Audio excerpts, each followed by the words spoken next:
Good morning, all. You are welcome to University of Lagos Library podcast, Know Your Library. On this session, I will be guiding you on step-by-step guide on how you can upload your articles to the University of Lagos Research Institutional Repository. My name is Oluwatoyin Valentina Aremu. The first thing you have to do is you have to log in either through the University Library website, which is library@unilag.edu.ng, or you log in directly to ir.unilag.edu.ng. It welcomes you to the University of Lagos Research Repository. The first thing you have to do is on your right-hand side, on top on the right-hand side, you will be required to log in with your credentials, which is your UNILAG email address and your password.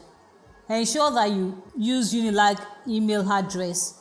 But once you've registered, you can just log in. Once you can remember all your credentials, which is your username, which serves as a University of Lagos email address, and your password, your generated password. So once you log in, it welcomes you to the University of Lagos Research Repository.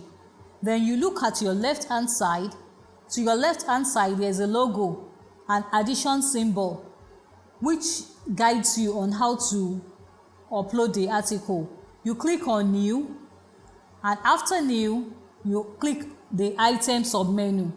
Then it takes you to create a new item that is asking for your department. What department do you intend to upload your articles to?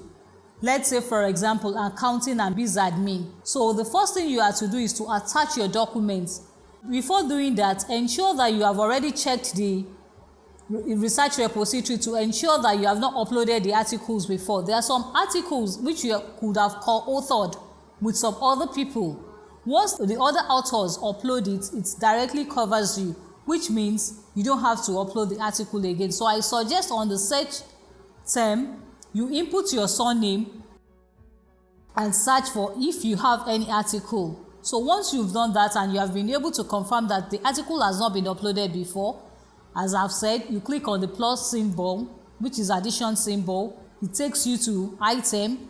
Then on the item, the first thing you have to do is you browse and upload the attachment, which should be in PDF format. Afterwards, then you come to the author's name. For the author's entry metadata, please ensure you are very consistent with it so that the repository will not see you as different identifiers. And this format is always required: surname, comma, and initials.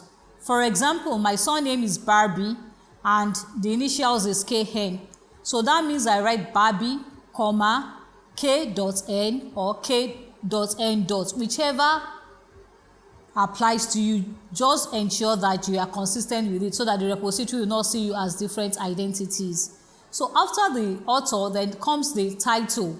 What is the title of the article you want to upload to the repository? You input it.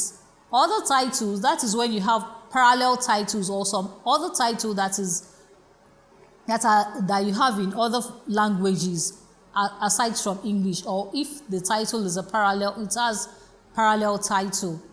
Then comes the date of issue. The date of issue, the year is very, very compulsory, is required. Well, you can leave out the month and the day if you are unsure of the month and the day. Then comes the publisher metadata. You input the name of the publisher in the metadata field. Then comes the citation. On the citation, ensure that you cite your article in different citation formats. We have different citation formats. You choose whichever that is applicable to you. But please ensure that you input full citation. Then we have the series.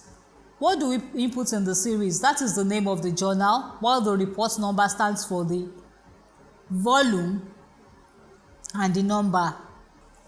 Then we go to identifiers.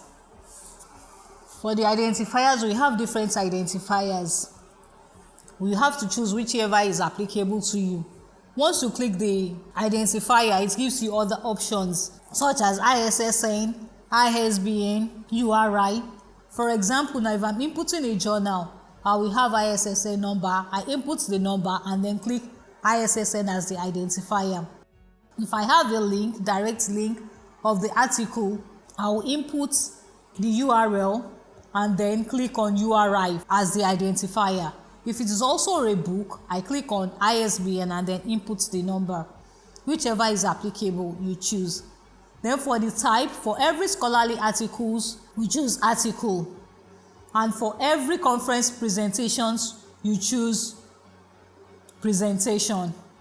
After the type, then comes the language. It's usually English, just English. But if you're inputting other articles, which may not be in English language, either German, Spanish, French, you can pick whichever is applicable to you. Then we have description, which is describe, that is the subject keywords. We have to input a minimum of 5 keywords and ensure that you input the keywords one after the other, just like the way you input the author. For example, if there are 4 authors, you input the authors one after the other as a different entities, and ensure that it is the way the authors are in the journal that you input. If Barbie happens to be the first author, input it the same way. Ken happens to be the second author, input it the same way. So back to subject keywords, a minimum of 5 keywords, enter it one after the other. Then we have the abstract. For the abstract, all you need to do is to copy the abstract and then paste it in the metadata column. Then we have sponsors. If you have any sponsors, you can input the name of the sponsors. If not, you can leave it nil. Then we have for the description. If it is a scholarly article, all you need to do is to write scholarly article. And if it is a conference paper, you input where the conference was held, description of the conference proceedings. And then you now come to the bottom of the page of the workflow. At the bottom, you don't have anything to do with the common license. No, just leave that out. You come to the bottom of it. Just scroll to the bottom. Yes, then that is where you see UNILAG will clearly identify your name and all that. All you need is to check the I confirm the license above. Once you check the I confirm the license above, you will be able to deposit your article. Then you click on deposit. If you don't check I confirm the license above, you won't be able to deposit your article. So you have to check the box and then you click on deposit. Along the line, if you are working on your workflow and you happen to have other things to attend to, you can always save your article. It remains in your workflow. All you have to do is to click on either save or save for later, and then you return back to it and work on your workflow. I hope this step-by-step guides you. In case you have any challenge, Institutional Repository Administrator is here to guide you. You can always reach out to University of Lagos Library